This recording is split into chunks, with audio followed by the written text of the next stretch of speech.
گوادر میں اکبر گروپ نے business zone اور سی پیک ویئر ہاؤسز متعارف کرا دیا ہے۔ اسٹار مارکیٹنگ ایکسپو کے سی او محمود خان نے افتتاحی تقریب سجائی۔ مہمان خصوصی director general G D A Shahzeb Kakar نے ربن کاٹ کر افتتاح کیا۔ ان کے ہمراہ chairman Akbar group Akbar Ali, director Hussain Ali اور اصلی علی اصغر تھے۔ Director general G D A Shahzeb Kakar نے خطاب کرتے ہوئے کہا کہ گوادر میں روزگار کے مواقع فراہم کرنے کے لیے کوشاں ہیں۔ وزیر اعلیٰ بلوچستان کا گوادر کو دبئی بنانے کے لیے بھرپور تعاون حاصل ہے۔ رکن صوبائی اسمبلی بلوچستان میر حمل کالمتی نے میڈیا سے گفتگو کرتے ہوئے کہا کہ گوادر کو ترقیاتی شہر بنانے کے لیے بوہری برادری کا تعاون قابل ستائش ہے۔ گوادر کی ترقی پاکستان کی ترقی ہے۔ ڈائریکٹر اکبر گروپ حسین علی نے کہا کہ سی پیک ویئر ہاؤس گوادر اور بزنس زون ایئرپورٹ کے قریب متعارف کرایا ہے، جو گوادر کی ترقی میں سنگ میل ثابت ہوگا۔ گوادر جو آپ نیوز میں دیکھتے آئے یا پھر ادھر ادھر ہوائی باتیں سنتے آئے، وہ ساری جو بیڈ میموریز ہیں، جو بیڈ ورڈ آف ماؤتھ ہے، اس کو چھوڑ کے آپ ایک فریش لک سے گوادر کو دیکھیں، یہ شہر کو انجوائے کریں۔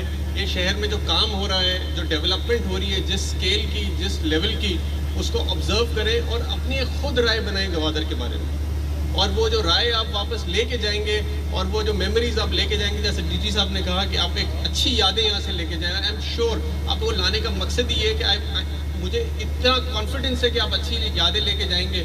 اسی وجہ سے ہم نے یہ ساری تقریب یہاں پہ ارینج کی ہے اور آپ کو کراچی سے ہمارے مہمان بنا کے بلایا ہے تاکہ آپ دیکھیں اور خود فیصلہ کریں کہ گوادر آگے کیا بننے جا رہا ہے۔ اسٹار مارکیٹنگ ایکسپو کی سی او محمود خان نے کہا کہ یہ افتتاح ہے، گوادر کی ترقی میں اسٹار مارکیٹنگ اپنا بھرپور کردار ادا کرے گا۔ اس موقع پر اسٹار مارکیٹنگ ایکسپو کی سی او محمود خان نے director general G D A Shahzeb Kakar, M P A Gwadar Mir Hammal Kalmati, جبکہ چیئرمین اکبر گروپ اکبر علی نے صدر ریئلٹرز ایسوسی ایشن مختار کو شیل پیش کی۔ اس موقع پر شیخ جمیل، فہد، احسان، فیصل، احسان، عفان قریشی، فصیح قریشی، بوہری برادری سے غلام عباس، ڈاکٹر قریش کوٹھاری، علی اصغر اور ڈائریکٹر جی ڈی اے نادر بلوچ، نظر علی، علی اصغر اور مختلف شعبوں سے وابستہ دیگر شخصیات بھی شریک تھیں۔